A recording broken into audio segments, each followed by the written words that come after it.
Tervetuloa sinne ruudulle katsomaan Helsingin Ekonomian puheenjohtajatenttiä. Tähän alkuun muutama sana aiheeseen johdatusta ja sen jälkeen meidän puheenjohtajaehdokkaat Miikka Luukkonen ja Heli Törrönen pääsevät tentattavaksi. Helsingin Ekonomit on ammattiyhdistys, joka perustettiin jo 89 vuotta sitten, kun silloiset kauppatieteilijät pohtivat, mitä tehdä, kun työelämä imaisee ja kuinka ylläpitää sitä yhteyttä, joka opintojen aikana oli saatu luotua. Tuolloin perustettiin ekonomiyhdistys, joka nyttemmin tunnetaan nimellä Helsingin Ekonomit. Ensi vuonna Helsingin Ekonomit viettää 90-vuotisjuhlavuotta ja se meidän olemassaolon tarkoitus on pysynyt pitkälti samana aina sieltä yhdistyksen alkumetreiltä alkaen. Ja meidän tavoite on olla halutuin kumppani opintojen ensiaskeleista läpi elämän. Helsingin Ekonomit arvostaa monimuotoisuutta ja jokaista yksilönä. Innostamme oivaltamaan, oppimaan ja osallistumaan. Rohkaisemme tavoittelemaan ja toteuttamaan unelmia. Ja yhdistämme osaajia, ajattelijoita ja tekijöitä. Meitä Helsingin ekonomeita vaikuttaa ekonomiyhteisössä noin 16 500 ja te jäsenet valitsette muun muassa sen, kuka meitä Helsingin ekonomeja johtaa puheenjohtajan roolissa. Ja tänään meillä on täällä ruudulla Miikka Luukkonen ja Heli Törrönen. He ovat asettuneet ehdolle Helsingin Ekonomien puheenjohtajaksi kaudelle 2025-2027. Ja nyt tervetuloa ruudulle Miikka ja Heli. Tähän alkuun Miikka, sä voisit esitellä itsesi. Kuka on Miikka Luukkonen? Tervehdys vaan ruutukatsojille ja olen siis Miikka Luukkonen, nykyinen Hekon puheenjohtaja hakemassa jatkokautta ja olen siviiliammatiltani kovan luokan talous- ja rahoitusosaaja, niin kuin monet ekonomit usein ovat, ja osa tuntee myös minut Rahapodin juontajana. Tässä nyt lyhykäisyydessään esittely. Kiitos Miikka. Heli, sinulle sama tehtävä. Kuka on Heli Törrönen? Kiitos Marjaana ja tosi hienoa olla tässä ehdolla tähän upean yhdistyksemme puheenjohtajaksi. Mä oon tosiaan Heli Törrönen ja toimin asiakkuuskokemusjohtajana. Taustaltani mä oon, voisi sanoa, markkinoinnin, liiketoiminnan johtamisen, myynnin ja asiakaskokemuksen tämmöinen moniottelija. Asun Helsingissä Niemenmäessä, kotoisin Savon sydämestä Juankoskelta ja ollut sitten ekonomiyhteisössä tosi pitkään mukana. Ja aktiivisesti sitten 10 vuotta tällä hetkellä hallituksessa ensimmäisenä varapuheenjohtajana. Ja nyt tosiaan sitten niin olen asettamassa kaiken osaamiseni, energian ja intohimoni sitten tähän tehtävään, jos tulen valituksi. Miikka ja Heli, teillä on kummallakin vankka kokemus Helsingin ekonomeista ja ekonomiyhteisöstä. Heli, mikä on sun mielestä Helsingin ekonomien päätehtävä? No mä lähden aina sieltä jäsenistä ja mun mielestä se perustehtävä ja päätehtävä on rakentaa jäsenille sitä arvoa siitä jäsenyydestä. Eli edelleen siellä ytimessä on ne merkitykselliset kohtaamiset ja mahdollisuudet tarjota meidän jäsenillemme oman niin kuin ammatillisen pääoman kehittämistä. Tämähän on myöskin meidän ihan säännöissäkin päätehtävä. Minusta se on erittäin hyvä tehtävä, jota sitten toteutetaan. Ja miten me, Heli, ollaan sun mielestä onnistuttu tämän tehtävän toteuttamisessa? No mä sanoisin, että vähintäänkin kohtuullisen hyvin. Että jos mietitään, niin tänäkin vuonna me tullaan noin 20 000 osallistumista mahdollistamaan meidän jäsenille. Taitaa tällä hetkellä olla vähän auki, mutta mä uskon, että meidän noin 200 tapahtumaa ja 19 toimikuntaa niitä järjestää yhdessä sitten meidän toimiston kanssa. Eli että siinä mielessä me on ihan hyvin liikutettu meidän jäseniä ja saatu sitten tämmöistä yliajan osallistumisastetta sinne 50% ja rullaavaa 12 kuukauttakin mukavasti muistaakseni jonnekin 28%. Eli mukavasti, mutta aina voi tehdä hieman paremmin ja omalta osaltani näen, että esimerkiksi sitouttamisessa ja tämmöisessä verkostoitumisessa niin meillä on varmasti vielä tehtävää yhdessä. Kiitokset Heli. Miikka, sitten sinulle tuttuun tapaan sama kysymys. Mikä sun mielestä on se meidän Helsingin ekonomien päätehtävä? No, tämähän on sinänsä ihan selkeä. Jäsenistön eteenhän tässä hommia tehdään, että ilman jäsenistöä ei olisi Helsingin ekonomia. Että jos se tiivistäisi johonkin, niin mä sanoisin, että verkostoida nämä koko pääkaupunkiseudun ekonomit ja järjestää heille tämmöisiä eksklusiivisia tilaisuuksia, tapahtumia, oli se sitten livenä tai etänä. Tämä on niin kuin helposti ymmärrettävä kokonaisuus, mutta loppupeleissä epävirallisesti mehän tarjotaan ystäviä, ammatillisia kollegoita tässä verkostossa, tukee, kaikkea mitä tämmöiseen harrastukseen ja ylipäätänsä ajan viettämiseen samanhenkisten verkostossa tapahtuu. Ja Miikka, minkä takia sit kauppatieteilijän tämän lisäksi kannattaa kuulua Helsingin ekonomeihin? No, kuten sanottuna, niin jos mä lähden siitä, että opiskelijana sä oot semmoisessa yhteisössä, kaikki on kivaa, sä siellä opiskelet, vietät aikaa vapaa-ajalla heidän kanssaan, mutta se verkosto käytännössä siinä vaiheessa, kun valmistuminen, niin se saattaa hyvin katketa. Ja entisistä mukavista kavereista, varsinkin jos ne on opiskellut samaa alaa sun kanssa, niistä saattaa tulla jopa vihollisia, koska te taistelette niistä samoista työpaikoista tuolla samalla työmarkkinoilla, olette opiskellut mahdollisesti samaa pääainetta, olette samanikäisiä, niin tämmöisestä verkostosta sä saat sitä tukea, mitä sä et välttämättä muualta saisi. Tässä voi olla sillä, että sä löydät mentori tätä kautta tai muulla tavalla kehität sitä ammatillista osaamistasi. Tämä nyt on yksi esimerkki siitä, minkä takia tästä verkostosta on hyötyä. Heli, mitä sun mielestä, minkä takia kauppatieteilijän kannattaa olla osa Helsingin ekonomeja?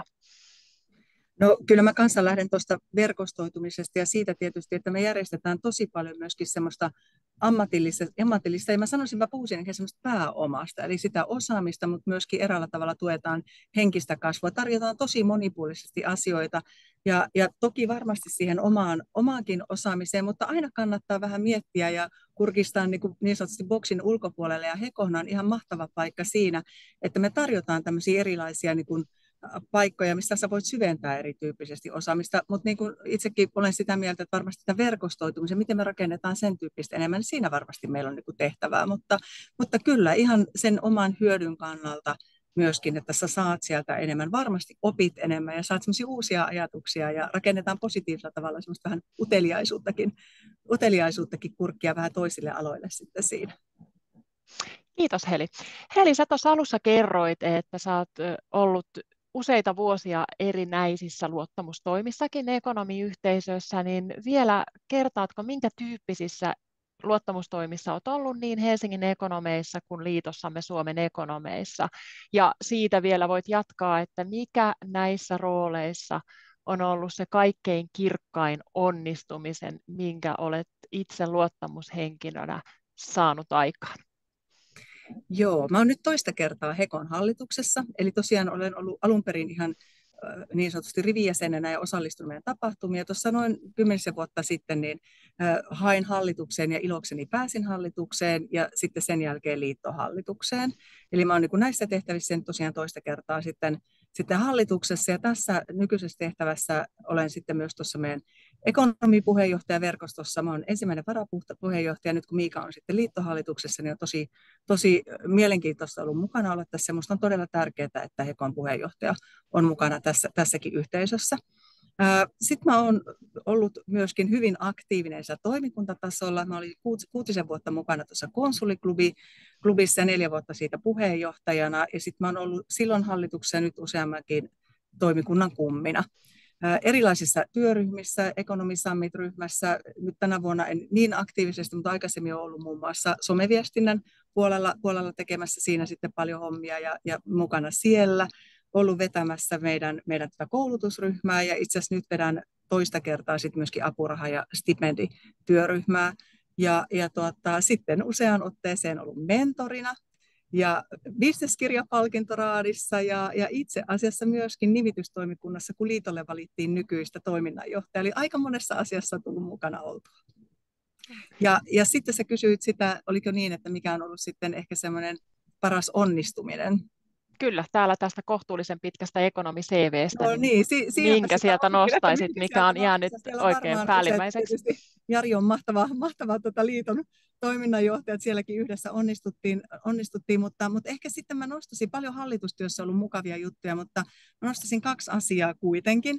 Toinen on ollut tuo konsuliklubissa toimiminen sillä tavalla, että me saatiin todella hyviä tapahtumia, tosi hyvä henki siihen aikaan, mutta se isompi onnistuminen on niin kuin aina hyvä johtaja pyrkii rakentamaan niin, että on helppo jatkaa siitä ja tulee valittua itseään parempia toimijoita. Meillä on aivan mahtava toimikunta, joka toimii siellä hienosti, niin osaltani olen ollut myöskin rakentamassa sitä ja nyt tosiaan niin mahtavaa toimintaa siellä. Ja toinen on sitten se mentorointi, että mä olen saanut siitä itse paljon, mutta mä olen saanut erinomaista palautetta siitä. Mä olen tosi onnellinen ja kiitollinen, että mä olen saanut olla mukana siinä toiminnassa ja siinä koen myöskin onnistuneen. Kiitos Heli. Ja tähän vielä taustotuksena, mitä Helin kertomuksessa oli toimikunnista, puhuttiin puheenjohtajaverkostossa, eli Helsingin Economies toimii hallituksen alaisuudessa tällä hetkellä 19 toimikuntaa, jotka aikaisemmin tunnettiin nimellä kerho ja sitten myöskin 5 työryhmää. Ja puheenjohtajaverkosto, johon Heli viittasi, niin tarkoittaa ekonomipuheenjohtajien verkostoa, koska Suomessahan vaikuttaa 25 ekonomiyhdistystä ja Helsingin Ekonomien hallituksesta yleensä puheenjohtaja on sitten se meidän edustajamme siellä ja tällä hetkellä se on ollut varapuheenjohtaja. Miikka, sitten mennään sun toimintaan ekonomiyhteisössä, niin kertoatko myös sun luottamushenkilön roolit ja sitten, että minkä sä nostat sieltä ykkösonnistumiseksi? Jes, eli puheenjohtaja nyt se 3 vuotta ja sitä ennen riviekonomina semmoinen ehkä 20 vuotta enemmän tai vähemmän aktiivisesti meidän tarjonnasta ja eduista nauttien. Ja nyt on tämä vuosi ollut myös täällä Suomen ekonomian eli siellä liiton hallituksessa. Tässä on käytetty 2 termiä tästä. Eli monella ekonomiportaalla vaikuttamassa. Ja sitten tämän viimeisen 3 vuotta on ollut myös tässä Suomen Helsingin ekonomien talous- ja rahoitustyöryhmää vetämässä. Eli siinäkin heti kun aloitettiin 22 vuonna se, niin Venäjä hyökkäsi sinne Ukrainaan ja se aiheutti painetta meidän yhdelle tärkeälle asialle, eli meidän sijoitussalkulle, mikä tuli siitä, niin siitä tarkkaan siinä monitoroitiin ja tehtiin justerauksia tässä matkan varrella, että jos ei rivijäsen tiedä, niin tämä nykyinen kustannustehokas 38 € jäsenmaksu on ollut tässä varmaan viimeiset 7 vuotta voimassa, ja jos kaikki tietää, millainen inflaatiopaine tässä matkan varrella on ollut, niin ja 1/3 tästä käytännössä toiminnan kuluista rahoitetaan sitten meidän sijoitussalkun tuotolla, niin tämä talous- ja rahoitustyöryhmä on siinä ollut isossa roolissa. Mutta jos nyt puhutaan näistä suurista saavutuksista, ehkä mitä tässä matkan varrella on tullut, niin silloin kun tämä oma puheenjohtajakausi alkoi, eli 22 vuonna, niin suuri osa meidän jäsenistöstä käytännössä kärvisteli silloin kotonaan maskien kanssa. Ei tätä edes muista, kun siitä on jo monta vuotta aikaa, mutta se tilanne oli. Ja kuitenkin Hekon toiminnan korea ydintä on se, että me tehdään niitä lähitapahtumia, niitä kohtaamisia, niitä verkostoitumisia, ja nämä oli käytännössä ihan pannassa hetkisen aikaa, kun tämä korona jylläsi sitten, ja ihmiset oli jo tottunut siihen, että etänä tulee Zoom tai Teams-kutsu jonkinnäköiseen koulutukseen tai muuhun tapahtumaan. Mutta se, että me saatiin niin kuin se porukka uudestaan liikkeelle silloin 22 vuonna tilaisuuksia, ja samalla podcastiin liikkeelle tämmöinen meidän uusi megakonsepti, Heko hupitapahtuma, ja se oli Linnanmäellä sitten siinä keväänä, niin tätä mä pidän ehkä suurena onnistumisena siinä, että me tultiin sieltä maskien takaa turvallisesti takaisin niihin lähitapahtumiin, niin ja lyhyessä aikajänteessä vielä, niin se oli hyvä. Kiitos Miikka. Ja tapahtumathan on se Helsingin ekonomien toiminnan näkyvin muoto ja sitten liittomme eli Suomen ekonomit on vastuussa muun muassa erinäisistä edunvalvonnallisista asioista. Ja seuraava kysymys Miikka sulle. Mikä on sun mielestä keskeisin ekonomeja koskeva työelämään liittyvä haaste, johon tällä hetkellä pitäisi edunvalvonnassa panostaa? No, sellaisia pieniä haasteita on ehkä paljon, ja tavallaan tämä edunvalvonnallinen juttu tässä ekonomiyhteisössä on pikkusen ulkoistettu tänne Suomen ekonomille, mutta jos nyt puhutaan paikallistasolla, niin tämmöinen oikeus siihen, että jokainen saa kunnollista työelämää ilman ristiriitoja siellä ja matalalla kynnyksellä kannustetaan siihen, että näihin epäkohtiin puututaan ja autetaan tarvittaessa tässä, niin sitä me ehkä tässä voidaan Hekon puitteissa tehdä. Heli, sitten sama kysymys sulle. Eli mikä on keskeisin ekonomia? Kyllä, eli mikä on mielestäsi keskeisin ekonomia koskeva työelämään liittyvä haaste, jota tällä hetkellä pitäisi edunvalvonnassa erityisesti huomioida ja panostaa siihen? Joo, edunvalvonnassa varmasti semmoinen niin tosiaan tämä hyvä työelämä ja siihen liittyvä sopimuksellisuus on tosi tärkeä, se on koressa, mutta nyt tällä hetkellä ehkä semmoinen yksi isompi haaste voi liittyä tuohon osaamiseen, sen osaamisen varmistamiseen, kehittämiseen, liittyy se sitten ihan koulutukseen, sitä kautta koulutuspolitiikkaan, mutta myöskin siihen, että miten me voitaisiin sitten vaikuttaa myöskin tähän, että miten sitten siellä työpaikoilla, kun tehdään työyhteisön kehittämissuunnitelmaa, jonka tavoitteena on tietysti niin kuin rakentaa työkaluja olla apuvälineenä siihen, että miten sitä kehitetään työvoimaa ja osaamista ja työhyvinvointia, niin tämä on ehkä semmoinen asia, joka liippaa siihen hyvinkin, missä myöskin me voidaan tuoda ja mihin meidän pitäisi niin kuin panostaa sitten ekonomeina mielestäni enemmän. Tämä työelämä muuttuu, vaatimukset muuttuu, osaamistarpeet muuttuu ja ettei meidän jäsenet myöskään jää tässä yksin ja pidetään huoli, että siellä on niitä työkaluja, joilla tätä viedään eteenpäin.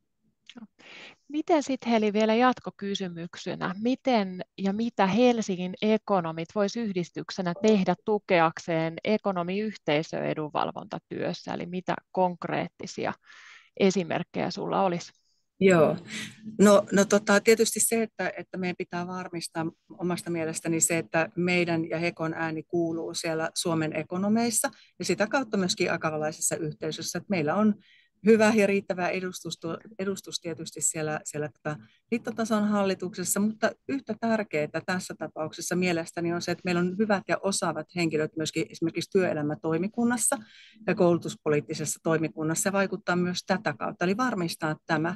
Ja ehkä sellainen aspekti sitten, mitä myöskin Helsingin ekonomit voisi miettiä, niin on sitä, että tällainen niin viestin tuominen ja vieminen, eli miten me voimme vielä ehkä paremmin myöskin meidän jäsenkunnasta aistia niitä tuntemuksia siihen työelämän muutokseen, tuoda niitä meidän edustajien kautta esille vielä myöskin. Ja sitten toisaalta onko meillä myöskin yksi sellainen rooli, että me myöskin kerrotaan meidän tapahtumien kautta siitä, kuinka tärkeää on, että siellä työyhteisössä osallistutaan ja siellä on osaavia henkilöitä ja mahdollisesti jopa niin kuin koulutetaan heitä sitten siihen yhdessä liiton kanssa. Kiitos Heli. Miikka, mikä sun konkreettinen ajatus on siitä, että mitä Helsingin ekonomit voisi tehdä tukeakseen ekonomiyhteisöä nimenomaisesti edunvalvontatyössä? No, ehkä nämä määräaikaiset työsuhteet, ne piinaa usein varsinkin tätä vastavalmistuneita. Niille pystyisi tekemään paljonkin. Ehdotettu sitä, että jos vastavalmistunut saa oikeasti vakinaisen työn jostakin, niin millä ehdoin sitä määräaikaisesta työstä pääsisi eroon, ja se pitäisi olla semmoinen, mikä sopisi myös työnantajalle. Se, että aika paljon työelämän muutos koskee sitä, että ei olla pelkästään niin kuin palkkatöissä tai yrittäjä, vaan ollaan hybridi jostain sieltä välistä. Ja tämä koskettaa etenkin ekonomeja, koska moni voisi tehdä sellainen niin kuin lisätyönä jonkinnäköistä osa-aikayrittäjyyttä tai olla yrittäjä ja tehdä vähän niin kuin palkkatöitä ja mitä nämä eläkehommat sun muut, niin tästä sellainen niin kuin käytäntöjen kautta ehkä viestiminen ja best practiceit jäsenistölle käyttöön, niin tämä voisi edetä. Ja totta kai lobbauskanavat aina kun tulee vaaleja, mistä näistä oikeasti lainsäädännöllisesti sitten saadaan edistettyä asioita, niin ne kaikki kanavat vaan käyttöön. Kiitos Miikka. Sitten mennään sanaan ammattiyhdistys. Helsingin ekonomit on ammattiyhdistys, niin miten Miikka sä näet ammattiyhdistyksien tulevaisuuden? Ammattiyhdistyksen, okei, mä puhun nyt ehkä ekonomeista, että ei yleisesti sitten, että kaikki tietää, että ammattiyhdistysten ehkä jäsenmäärä on ollut semmoisella laskutrendillä, mutta me kamppaillaan kovasti ekonomeissa sitä että me saataisiin se nousutrendiin ja tekemällä asioita eri tavalla ehkä kuin monessa muussa paikassa. Mutta ihan tämmöisenä pelkkänä ammattiyhdistysyhteisönä tämä ei välttämättä lennä, että se vaatii jotain niin kuin ekstraa. Me tarvitaan aika paljon semmoista uutta liimaa, ehkä tämmöisen suhteellisen heterogeenisen populaation, ekonomijoukon mobilisoimiseksi yhteisten arvojen ja päämäärien alle sitten, että minkä takia porukka haluaa kuulua tähän yhteisöön ja mitkä on ne jutut, mitkä saa pikkusen eri tavalla asioista ajattelevat ihmiset kuitenkin liittymään yhteen ja ähm, työskentelemään siihen. Mä oon omalla puheenjohtajakaudella ajanut sellaista agendaa, että meidän täytyisi saada tehtyä tästä yhteisöstä enemmän semmoinen klubimuotoinen, semmoinen must-have-klubi, mihin on niin kuin pakko kuulua sille, että se olisi niin kuin todella typerää olla kuulumatta siihen, jotta jos on nämä verkostoitumisen edut, palvelut ja ylipäätänsä kaiken näköiset alennukset vain näille klubin jäsenille, sen lisäksi, että ollaan tämmöinen ammattiyhdistystoimija, kaikki tässä samassa paketissa. Ja loppupeleissä siinä ei pitäisi enää olla se, että otanko mä sen vaan silleen, että milloin mä saan sen, milloin mä voin sen ottaa, milloin mä pystyn valmistumaan, jotta mä pääsen sinne klubiin.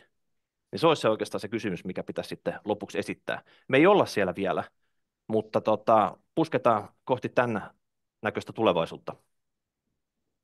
Kiitos Miikka. Sitten Heli, sun tulevaisuuden kuva ammattiyhdistyksistä. Miltä se näyttää? Mä uskon, että ammattiyhdistyksillä on jatkossakin tärkeä rooli siinä työelämän kysymyksissä. Sinänsä niin muutama viikko sitten puheenjohtajapäivillä oli ilo kuunnella Akavan puheenjohtaja Maria Löfgrenia, ja hän kiteytti sen 3, ja uskon, että nämä on tulevaisuudessakin tärkeitä asioita. On tämä vaikuttaminen, vaikuttaminen ja vaikuttaminen eri tasoilla ja eri kohdissa.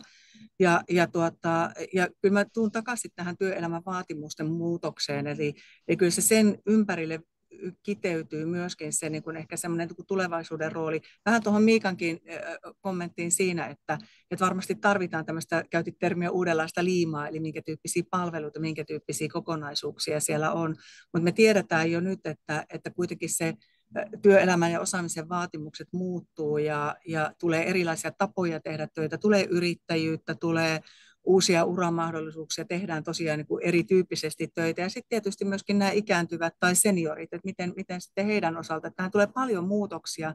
Ja tässä muutoksessa se vaikuttaminen ja se, että me pystytään siellä pitämään yllä hyvää ammattitaitoa ja niin sanotusti osaajat tekevät kasvun jatkossakin. Että tämän niin kuin rakentaminen niin, että me pidetään huolta eri osa-alueista, niin kyllä se tulee tämän ympärille kiteytymään kyllä. Sitten Heli, jatketaan sun kanssa. Mikäli sinusta tulisi Helsingin Ekonomien seuraava puheenjohtaja, niin mikä olisi sun kärkihanke puheenjohtajakaudella?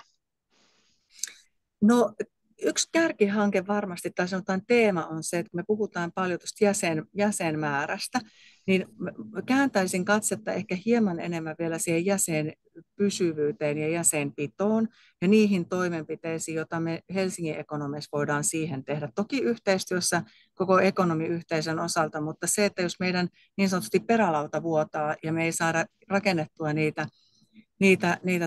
kiinnekohtia niille meidän olemassa oleville jäsenille, niin me joudutaan juoksemaan aina vaan kovempaa, että saadaan niitä uusia.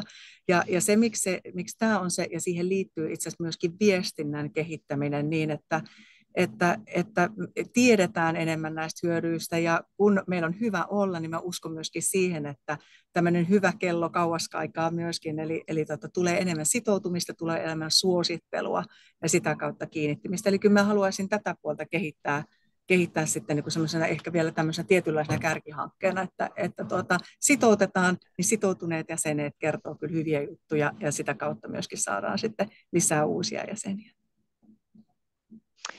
Miikka, jos sulle tulisi jatkokausi puheenjohtajana, niin mikä tulisi olemaan jatkokauden kärkihanke sinulla? No me jatketaan tätä kustannustehokasta toimintaa osana ekonomia, se on ihan selkeä homma, mutta nyt me tehdään jo todella hyvin näitä tapahtumia, tilaisuuksia meidän 6,5 tuhannelle jäsenelle. Mutta se, mikä on ehkä jäänyt tässä vielä, että me ei olla ratkaistu sitä dilemmaa, että miten me saataisiin oikeasti jäsenet kunnolla verkostoitumaan. Miten Minttu ja Petteri pystyy tässä jäsenistön sisällä saamaan sen oman tietotaitonsa sen kaverin ja kollegan käyttöön niin haluessa. Ja tämä me tehdään sekä livellä että teknisesti teknologia hyödyntäen sitten. Ja mä en tarkoita sitä, että kaikki vaan menisi jonnekin LinkedIniin, perustaisi sivuja, olisi toistensa kavereita siellä. Se ei tarkoita sitä, vaan että meidän täytyy oikeasti tämän yhteisön sisällä saada se ammattitaito paremmin jalostettua, koska mä tiedän, että niin moni haluaisi tuoda sitä omaa osaamistaan kollegoiden ja vaikka tuntemattomienkin hyväksi, mutta siihen ei ole kunnolla vielä keinoa. Niin tämä on ehkä semmoinen, mitä mä halusin tässä kärkihankkeena sitten edistää. Miikka ja Heli, te olette nyt tämän vuoden istunut samassa hallituksessa ja olette tuttuja keskenään, niin nyt te pääsette kysymään toisiltanne. Miikka, ensin sulle. Mitä sä haluaisit kysyä sun vastaehdokkaalta? Jes, otetaan tämmöinen, että mihin Heli sä haluaisit panostaa ja mitä sä taas karsisit Hekon palveluista, että me tiedetään, että nämä on vähän tämmöisiä trade-offeja, että ei aina voi vaan lisätä juttuja, vaan jostain pitää sitten myös ottaa pois, niin keksitkö näihin jotain hyviä hankkeita? No mun mielestä me on tästä niin kuin keskusteltukin ja mä haluaisin jatkaa juuri sitä, että mehän tehdään tosiaan, ne tapahtumathan on siellä ytimessä, niin kyllä meidän täytyy katsoa niistä myöskin niitä, että mitkä tapahtumat on sellaisia asioita, mitä me halutaan tehdä, mitkä on niin sanotusti toimisto oli yhteisiä, missä sitten meidän toimikunnat saa sitten toimia ja pitääkin toimia niin kuin monipuolisesti. Onko meillä sitten tämmöisiä yhteisiä teemoja? Eli kyllä mä luulen, että tästä tavallaan sen toiminnan kristallisoitumisesta, mitä tehdään, miksi tehdään jotain ja tästä oppiminen. Ja ehkä sitten sellainen niin kuin työ myös, että jota mä itse toivon, niin on tietyllä tavalla yhteistyön syventäminen ja vahvistaminen Suomen ekonomian kanssa, että varmistaisin sen, että me emme tee yhtään päällekkäisiä juttuja, vaan nimenomaan tuetaan toisiamme. Ja uskon, että siinäkin työssä, ja siinähän me liikutaan paljon siinä jäsentuntemuksessa, kuka tekee mitä, niin täällä varmasti on sellaisia asioita, että vähän roolittamalla ja katsomalla, mutta tiedonhan pitää tietysti liikkua, niin kyllä ne siitä lähtisi. En nimeä nyt yhtä ainutta asiaa, mutta varmasti me tarkastellaan isot kokonaisuudet ja ne, että mistä sitten pystytään tiivistämään tai hakemaan sitä niin kuin syitä, miksi me teemme ja seurataan sitten niitä onnistumisia. Eli nyt sä pääset kysymään Miikalta. Mitä sä haluat kysyä sun vastaehdokkaalta? No mä haluan Miikalta nyt apua tähän mun kärkiteemaan, eli tähän jäsenpysyvyyteen, miten sun mielestä me saadaan tuo jäsenpysyvyys nimenomaan kasvamaan ja kääntymään niin kuin kasvukäyrälle? Joo, se mitä me huomataan, niin kilpailu on kireetä. Siellä vasta valmistuneet, ne voi monesti tulla hetkeksi kokeilemaan, mutta ne ei välttämättä ehdi sitten syventyä, mitä kaikkea jäsenyys tuo heille, ja he saattaa siinä vaiheessa päättää jäsenyyden liittyy vaikka pelkästään kassaan. Se on se yksi kipupiste, se valmistumisen jälkeiset, sanotaan nyt ekat 5 vuotta ehkä. Niin tähän pitäisi tuoda rutkasti lisää pitovoimaa, saada integroitua nämä juuri Hekon ja ekonomian jäseneksi liittyneet sillä tavalla tähän verkostoon, että heidän tarvitsisi tehdä sellaista valintaa, kun se olisi se must-have-verkosto, missä pitää olla sitten. Ja toinen, mikä on ehkä viime aikoina noussut esiin, on nämä eläkeläisjäsenet, joita kuitenkin alkaa olla jo aika paljon, niin heille pitää saada jäsenmaksuun vastaava palvelurepertuaari käyttöön sitten, että he ei pelkästään, he on pitkän linjan jäseniä ollut, ja totta kai eläkeläisillä on alhaisemmat maksut kuin normaali työssäkäyvällä jäsenellä, mutta kuitenkin he eivät edes pysty käyttämään kaikkia palveluita, mitä ekonomiyhteisö heille tarjoaa. Ja siinä pitää sitten olla niin kuin tarkka, että koska jos se määrä lisääntyy, niin sitä pitovoimaa pitää saada myös sinne, että eläkkeellä olevat ekonomit pysyy meidän jäsenenä. Siitähän me halutaan kuitenkin. Ja sitten Miikka pääset vielä jatkamaan. Te olette Helin kanssa tosiaan vaikutatte samassa hallituksessa, niin miten sä kuvailet vastaehdokastasi, eli minkälaisen puheenjohtajan saisimme, mikäli Heli tulisi valituksi? No tämä on itse asiassa aika helppo, että Heli on erittäin osaava, kokenut, omaa hyvät sosiaaliset taidot, ja pakko sanoa, että Hekon jäsentä hemmotellaan nyt kovin, että kumpi tahansa meistä tulisi valituksi, niin Heko saisi siinä tapauksessa hyvän puheenjohtajan 3 vuodeksi. Eli no worries. Eli sitten sulle sama, miten sä kuvailet Miikkaa, eli jos jatkokausi Miikalle tulisi, niin minkälainen hahmo meillä oli sit puheenjohtajan penkillä? No tosiaan me tullaan kyllä tosi hyvin juttuun ja Miikahan on ihanan energinen. Eli mä uskon, että tämmöisellä hyvällä energialla ja semmoisella tietyllä tarmokkuudella ja tehokkuudella kyllä varmasti niin kuin jatketaan. Ja se, mitä mä arvostan, niin me puhutaan sillä tavalla myöskin ihan suoraan asioista, että ei kierrellä, vaan asiat niin kuin tulee ja pystyy asioita sitä kautta viemään eteenpäin. Että uskon, että tarmoa ja energiaa kyllä riittää, että siinä mielessä erinomainen vaihtoehto myös. Kiitos Heli. Ja sitten kummallekin tulee viimeinen kysymys. Heli, sä saat aloittaa. Miksi sinua kannattaisi äänestää? No, ehkä se lähtee tuolta myös minun taustasta ja siitä perusajattelusta, eli siitä jäsenkeskeisyydestä ja jäsenten ymmärtämisestä. Eli hallituksen puheenjohtajana lupaan edistää yhdessä hallituksen ja toki myöskin itse asiassa meidän tärkeiden luottamushenkilöiden kanssa tätä jäsenkeskeistä ajattelua. Tässä on monta kertaa jo todettu, että se jäsenistön tunteminen ja sinne palvelujen rakentaminen on tosi tärkeää ja uskon, että meillä on vielä siinä tekemistä, eli niiden merkityksellisten kohtaamista ja palveluiden tekemisessä. Ja tähän tarvitaan mun mielestä sitä kokemusta ja ammatillista osaamista myöskin ja asiakkuusajattelua.